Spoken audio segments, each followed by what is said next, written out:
everyone, and welcome to This Week in Your Daily Star Trek News. Today is Saturday, December 18th, 2021. Coming up on the show today, Leonard Nimoy's Spock years are going to the Smithsonian Museum. LeVar Burton has been chosen to host the next National Spelling Bee, which is pretty cool.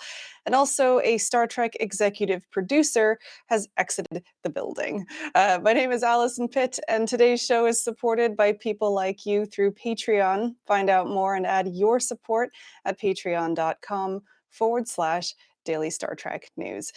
Now, before we get going today, I just want to let you know that all of today's stories, everything that I'm talking about, is up on dailystartreknews.com and more. We've got links to the original sources. We've got extra photos and videos. We've also got some special posts like our events listing, and Tease Trek Trivia is coming back next Tuesday as well, and also a little bit of Star Trek history. So please go check that out. That's at dailystartreknews.com. Now, we've also got a poll today, as per usual. This one's running simultaneously on Twitter and here on the live stream. Today's question: what obscure Star Trek prop do you think most belongs in a museum? So we've got Spock's ears have just gone to the Smithsonian. What else should belong in a museum? We've got a couple of options today. One of which got cut off on the Twitter poll, so that's kind of amusing. Okay, so the first option is Picard's Kurlan Naskos. I know it's not Picard's, but he's the one that's most associated with that. Sisko's baseball, Lorca's bowl of fortune cookies. Got to get a little Lorca love in there. And also Worf's ball chair. Worf's ball chair. That's a Mission Log reference, by the way. If you didn't listen to the TNG episodes of Mission Log, you should go do that for a little bit of Worf's ball chair love. Right, those options again: Picard's Kurlan Nasko, Sisko's baseball, Lorca's bowl of fortune cookies, and Worf's ball chair. We'll be looking at the results of the poll from the chat and also from Twitter later on in the show today. Now, right. So I've got the news coming up. I'm going to do some show and tell as per usual. But before we do that, so this is the last show of this year, which, it's getting to that time of year. But we're taking a break over the Christmas holidays. I'll give you all the details a little bit later. But because it's the last show of the year, I do want to take just a little bit of time and give out some special thanks to people that have supported the show over the past year, in the past 2.5 years, really. You guys help keep me motivated, keep the show going. Obviously, our Patreon supporters, especially those of you who hang out and, shoot messages in the Discord, it's great to see you guys in there. And of course, your financial contributions are what kind of keep the lights on, literally. So thank you for that. Also, some of my colleagues and friends at the Roddenberry Podcast Network, including John Champion, Rod Roddenberry, and all of the women at Warp, especially Sue, for listening to me moan all the time. The whole team at Priority One, especially Elio, who taught me everything I know. So a shout out to all of those guys. And if you guys are not also listening, watching the other shows on the Roddenberry Podcast Network, please go and do so. You can find all of them at podcasts.roddenberry.com. So those are the external people. There's also some people who work on the show that I want to thank. So first things first is Chris Peterson. Chris is my first other team member at Daily Star Trek News. So for those of you who've been listening since the beginning, you'll know that this show started just as me. I did that for a little over a year, and then came Chris, and Chris took us from a me to an us. It was a kind of a monumental time in this show's life, in my life, and he's kind of been there for the last 18 months or so, helping the show grow. I can't believe it's been so long. So thank you, Chris, for helping the show become sort of what it is now. My next thank you is Marina Kravchuk, who many of you in the Star Trek community already know is a wonderful person who always dives in and helps and everything. She's wonderful. She's kind of our ears on the ground. She's always up to date on what's going on, and she compiles all of our events for us, even some of the like really obscure stuff that I would never have caught. She's on it, and it helps us bring Star Trek events to you guys. So a big thank you to Marina. I'm really glad to have her be part of the team. Yeah. Next up is Jack Brown. He's one of our newer writers. He just joined us this year, but he's a super valuable member of the team. He's been wonderful to get to know and get to work with, and he's got a great attitude, and he always steps up and helps when we need it, which is, like I said, completely invaluable. Next up is David, who I know is in the chat right now. So everybody say hi to David. I don't know if any of the others are in the chat. But David first joined us because he was filling in when we needed an extra hand. We were having a little bit of trouble in the show, and he stepped in. He stepped in, he stepped up, and then he did such a wonderful job that he stayed on. He's always an enthusiastic supporter of what we do. He's always got a great attitude, and he's really great at writing obituaries. So, David, thank you for that. And then finally, there's T. Rick Jones. He started out doing trivia and history for the show. He's adapted really well since the format has changed from a daily to a weekly, and he's been doing a lot of other stuff behind the scenes that you guys will never know about, but helping keep the web running smoothly and just keeping the show sort of on track. And that, again, I keep saying it's invaluable, but all of these team members are what keeps Daily Star Trek News going, hopefully for many, many years into the future. I'm really excited for what the next year is going to bring for us. It's going to be very different than anything we've seen before, and I feel super confident that the team is going to help us get there. So thank you, everyone, for that. And I also want to just really quickly thank my family, none of whom are watching or listening, but they are incredibly supportive. I'm doing this at 2:00 in the afternoon on a Saturday. They are very patient with me for interrupting our weekends for it, and I appreciate that. So I won't say anything else, because I could waffle on forever, but those are just a few big thanks that I wanted to make this the end of the year show. And here's to another great year. Thank you to everybody who's watching, listening, and yeah, that's it. I'm going to stop now. Right, okay. Let's get on to the serious stuff, the news. The serious stuff. It's Star Trek. How serious can it be? Wink. Okay, so the first story today is about Leonard Nimoy's ears, and this is just it's wonderful and heartwarming. So I don't know if any of you have been to the National Air and Space Museum, or if you've heard about it. They do have a gigantic model of the Enterprise that's there that you can go and see. They've had Star Trek stuff there forever. I used to live in the Washington, D.C. area, and we used to go to the National Air and Space Museum, and they had Star Trek stuff in there before. But the news this week is that Adam Nimoy, so it's Leonard Nimoy's son, has donated a pair of Leonard Nimoy's Spock ears that he took off the set from the original series to the museum, and then they will be part of their collection now, which is really great. So Adam Nimoy said about this, those ears have been in our family for over 50 years as a tribute to Dad's outstanding performances as Mr. Spock and the inspiration and hope that Star Trek has given to generations of fans all over the planet.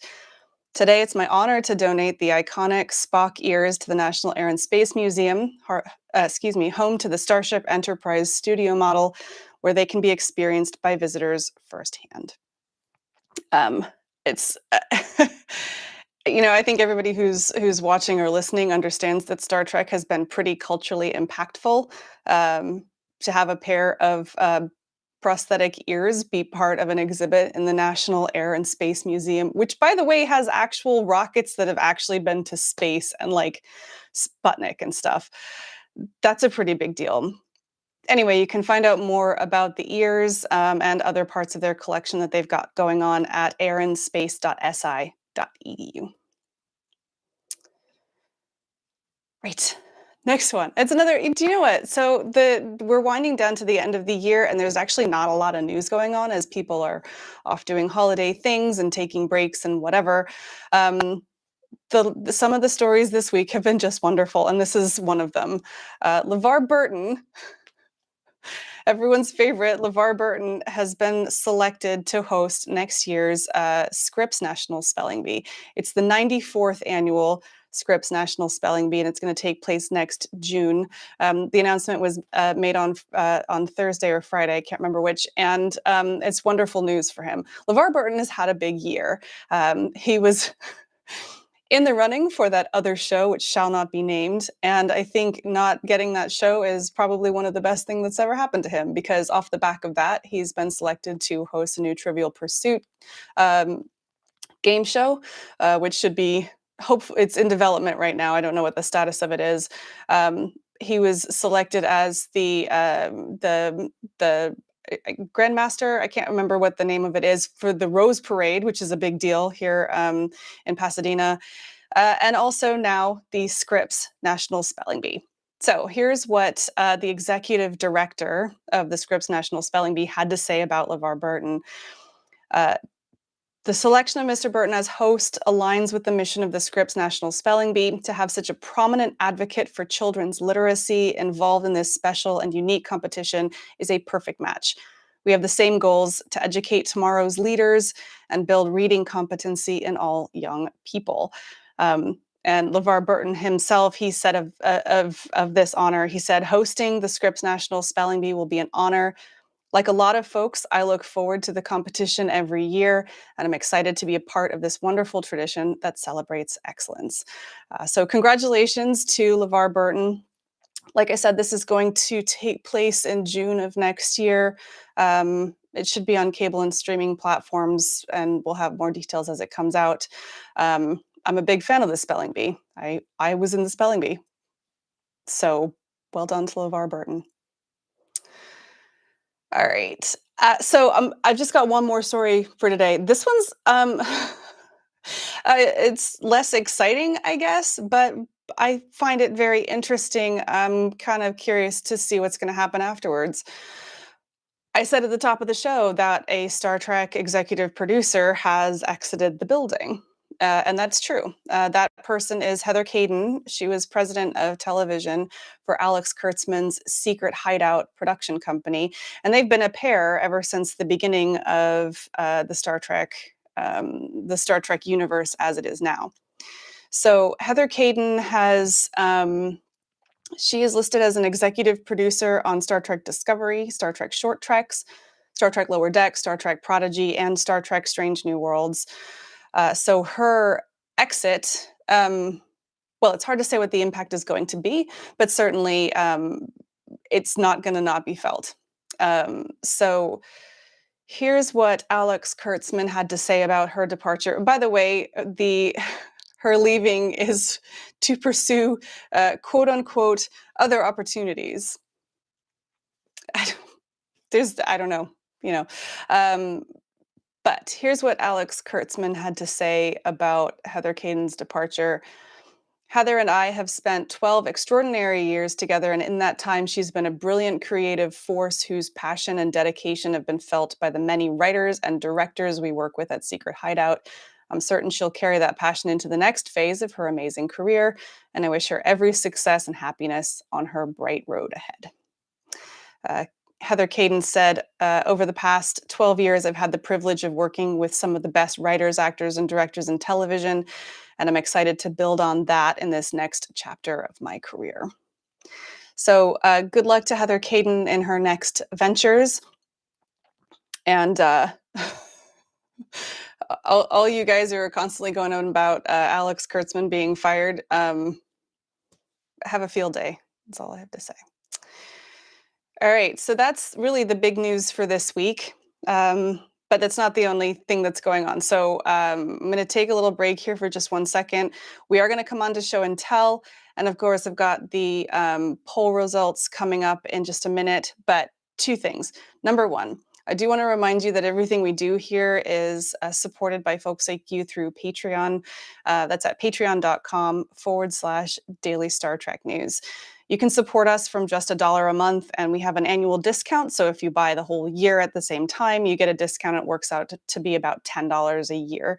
All of that goes to everything you see here, plus keeping the website and the daily newsletter running. So if you would consider making a contribution, I would be really personally grateful. So thank you.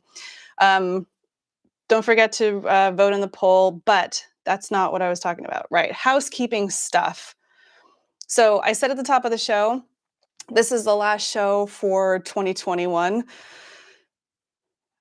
I don't know where the year went. We're still in a pandemic. I don't know. Anyway, this is the last show for the year. Sorry, I've got a large list of notes of things I have to remember to tell you. So today's the last live show. I will be back on January 8th. It's the Saturday. We're back at 2 p.m. Pacific time. Everything is normal. So in terms of the website and the newsletter, the last daily newsletter is going to be on December 22nd. That's a Wednesday. And then that will pick up again on Monday, January 3rd. So you have a little break there. And of course, don't forget Star Trek Prodigy is starting up on the 6th. So it's just in time. I will not be leaving you completely without anything. However, we will be doing our annual in memoriam sort of celebration video. And this year I'm going to do that as a live premiere so we can all get together and kind of remember the Star Trek family that we've lost this year all together. So that's going to come out. Mark your calendars because I can't set the thing yet. I can't set the reminder yet on YouTube, but I will once that video is ready. New Year's Eve, so that's Friday, December 31st. We're going to do it at 2 p.m. Pacific time.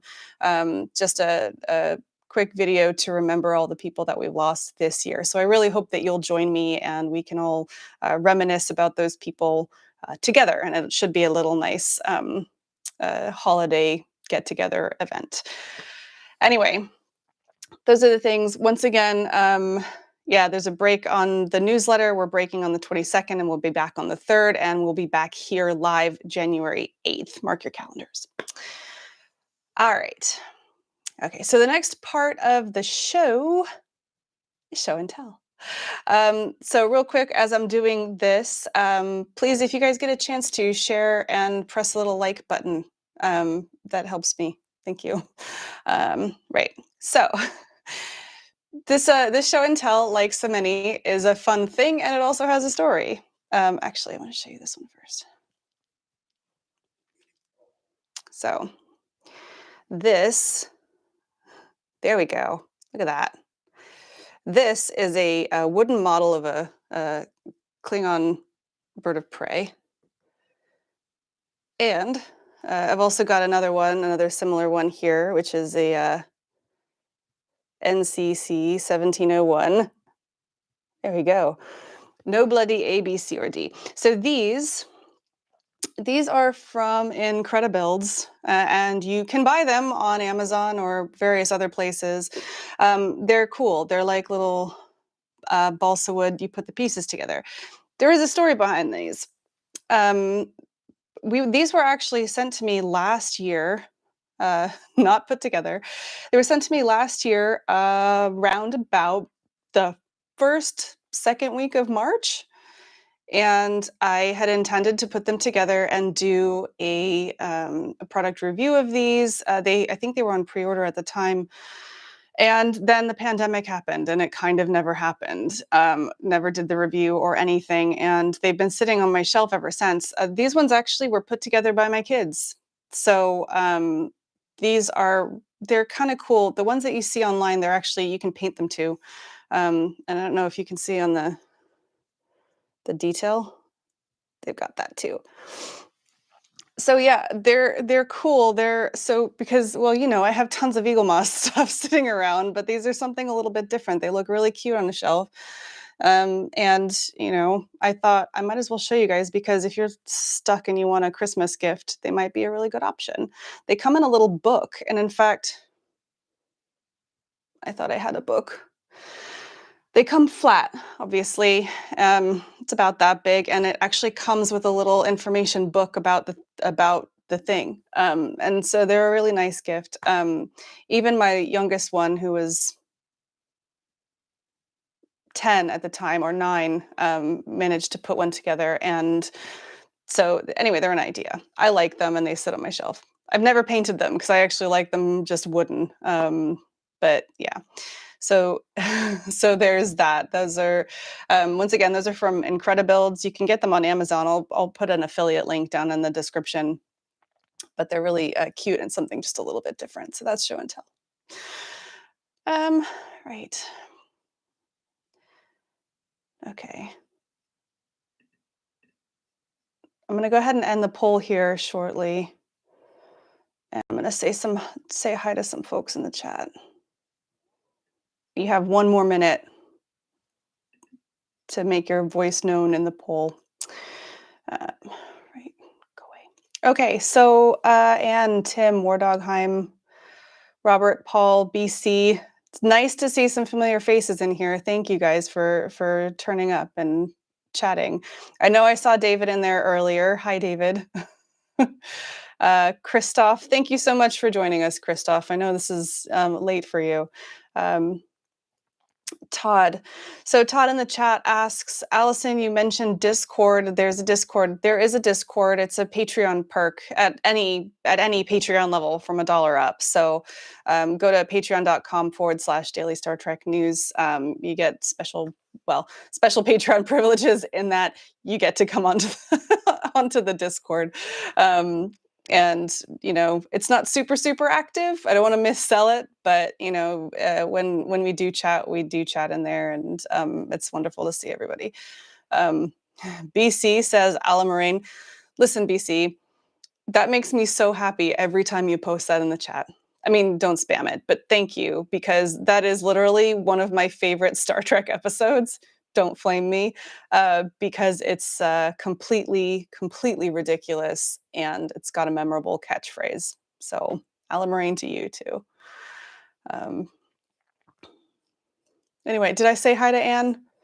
Everybody go watch my interview with Anne. Anyway, thank you very much for that. All right, let's end this poll.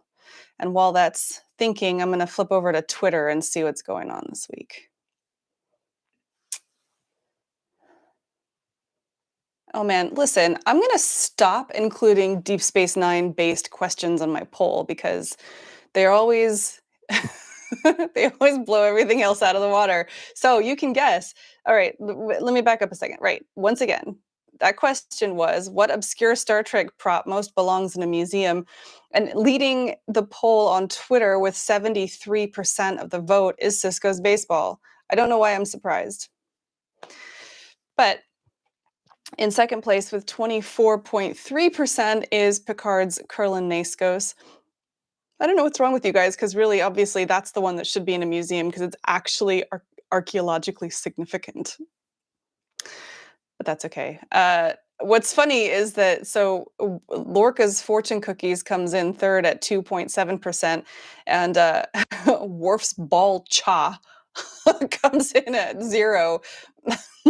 I don't know, this has happened before to me on Twitter, that it cuts off the last part of the last choice there. That was meant to say Worf's Ball Chair, which was a running joke on Mission Log podcast. And if you don't know what I'm talking about, go and listen to Mission Log. I can't tell you what episodes they come from. I can tell you that chair does turn up a lot in Star Trek. It's a sort of weird architectural thing that would be incredibly uncomfortable to sit in, but it's very cool. Anyway, so Cisco's baseball is well in the lead, surprising no one. And let's have a look at the YouTube results. Also in the lead, but not quite as big, is Cisco's baseball with 63%. Picard's Kurlan Naskos is again in second place with 27%. Worf's Ball Chair, with the entire word chair, is 9%. And Lorca's Fortune Cookies is 0%, which I find sad. I actually I thought about doing like some kind of low key Lorca cosplay today because I'm actually suffering from a headache, and I know it doesn't look like it, but the lights in here are super bright. I thought about turning up with just like really dark glasses and Discovery cosplay or something like that. Um, I did not. Anyway, that's all. That's all I got for today. Um, uh, Christoph says that, to be honest, the Twitter poll might have received more ball chair love if the chair was complete. I agree. It looks a little confusing. Um, so yeah, NBC, you are absolutely making Ala Moraine happen. I don't even 100% remember the context, but I think that Ala Moraine just works as just a generic sort of rallying cry. And so not that many people that I work with are big Star Trek fans, and I'm gonna start trying to get it into like normal rotation with the folks at work. I think that'd be a good idea. Anyway. All right, guys. I think that's it for me for today. I'm sorry that the show is short, but that is what happens at this time of year. Part of the reason that we're going on holiday for a couple of weeks. Anyway, that's it for today's Daily Star Trek news. Thank you so much for listening. And of course, if you are listening to this on the podcast, I would invite you to please head on over to YouTube. The normal live stream time is 2 p.m. Pacific on Daily Star. YouTube.com/Daily Star Trek News. But of course, that won't be for a couple of weeks. But yeah, you should come and check us out on YouTube because the guys in the chat have a wonderful time, and it's great to see everybody here live. Just a reminder, you can find all of this week's stories, including the upcoming Tease Trek Trivia, which will be out on Tuesday, and it's all about Star Trek doctors. Don't know why I'm saying it like that, but yeah, new Tease Trek Trivia coming out next Tuesday. All of that is on dailystartreknews.com. And of course, the stories that I covered today will be in the show notes for this episode, either on the podcast and YouTube. If you would like to not do anything and have all of these stories delivered directly to you instead, please make sure you sign up for the Daily Star Trek newsletter. That's at dailystartreknews.com/contact. All we take is your email address, and then we send you all the stories straight to your inbox. It's very easy.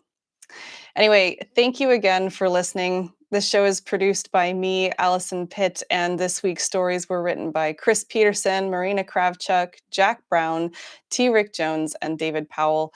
And the show is supported by people like you through Patreon. And you can find out how to add your support at patreon.com/Daily Star Trek News. So I will be back next year with more of the Star Trek news you need to know. I will also be back next week, no, 2 weeks from now, with our special In Memoriam live premiere episode. So please come and join us on YouTube for that. Otherwise, I'm Alison Pitt. Live long and prosper.